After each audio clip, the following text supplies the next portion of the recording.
Bonsoir mes chers élèves. Aujourd'hui, on va voir ensemble une leçon de vocabulaire. Avant de commencer, on va faire un petit rappel. Les mots de la même famille. Ce sont des mots qui ont le même radical.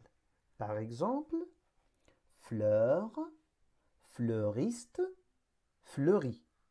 Donc ces trois mots ont le même radical. Pour former des mots de la même famille, on ajoute au radical des préfixes. Ça s'appelle la préfixation.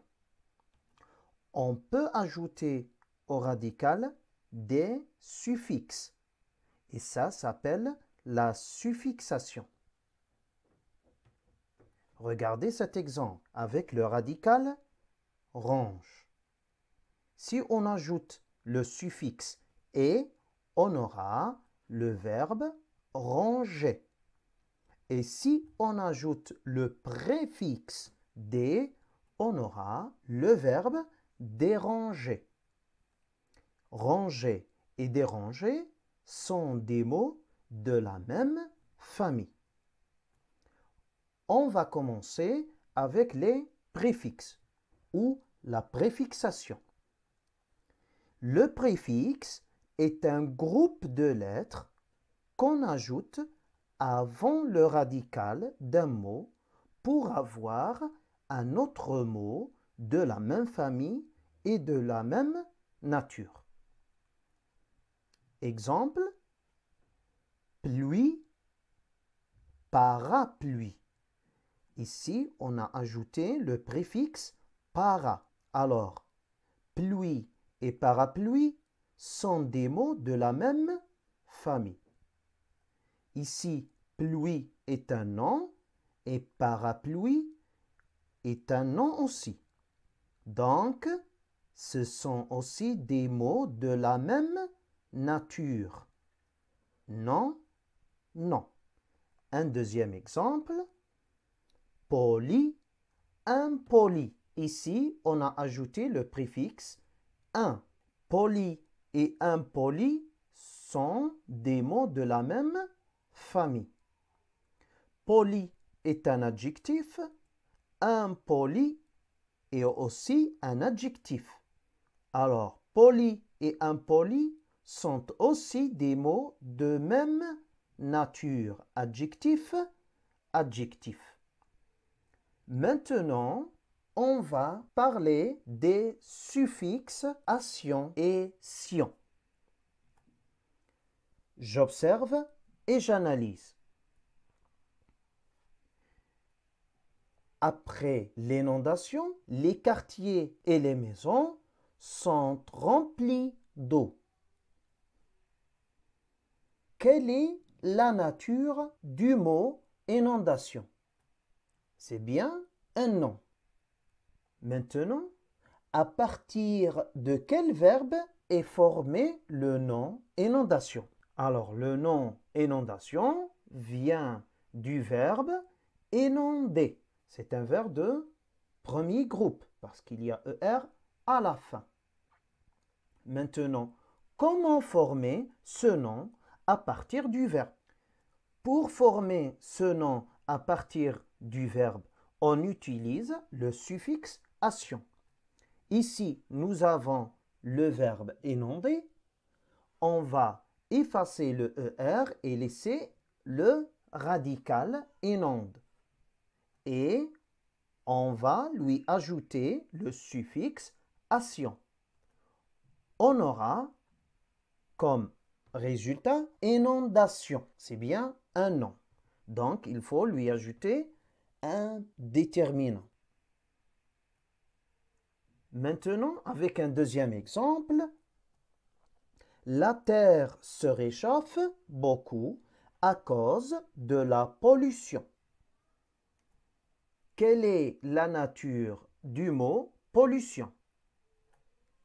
Pollution est un nom. Alors, à partir de quel verbe est formé le nom pollution? Le nom pollution vient du verbe polluer. C'est un verbe de premier groupe parce qu'il y a ER à la fin. Maintenant, comment former ce nom à partir du verbe? Pour former ce nom à partir du verbe, on utilise le suffixe tion. Nous avons le verbe polluer. On va laisser que le radical et on va lui ajouter le suffixe tion. On aura le nom pollution. Donc, il faut toujours ajouter un déterminant parce que c'est un nom commun. Maintenant, si le radical du verbe se termine par QU,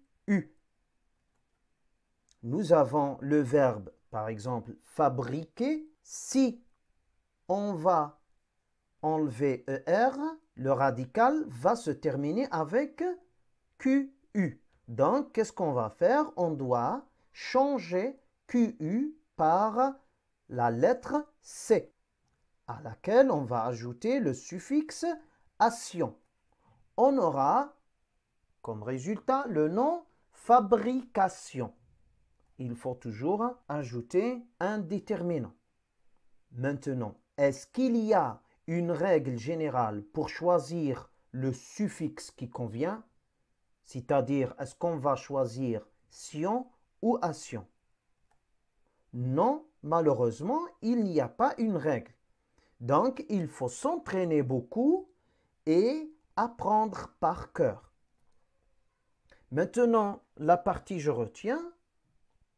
Le suffixe est un groupe de lettres comme les préfixes, mais qu'on ajoute à la fin du radical d'un mot pour former un autre mot de nature différente. Exemple, sion, ation, âge, et, heure, euse, able, etc. Ce sont tous des suffixes. Maintenant, si on ajoute les suffixes sion et ation à un verbe, on aura un nom. Par exemple, informer, informe plus ation nous donne l'information. Finir, on prend le radical fini et on lui ajoute le suffixe tion, on aura le nom finition. Maintenant, attention, le radical peut être modifié quand on ajoute les suffixes.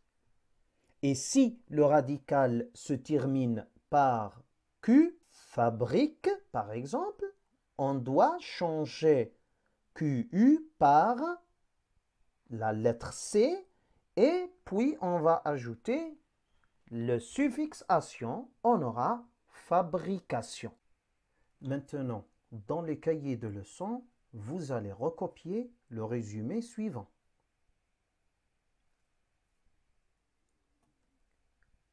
On va passer maintenant à la partie « Je m'exerce ».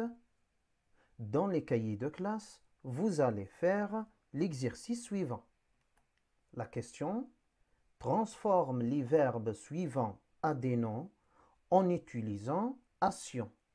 Exploiter, manifester, circuler. Transforme les verbes suivants à des noms en utilisant tion. Punir, inventer, définir. À la fin, je vous remercie pour votre attention. J'espère que vous avez bien compris cette leçon. Si vous avez toujours des questions, n'hésitez pas à les poser. On se voit dans une autre vidéo. Merci.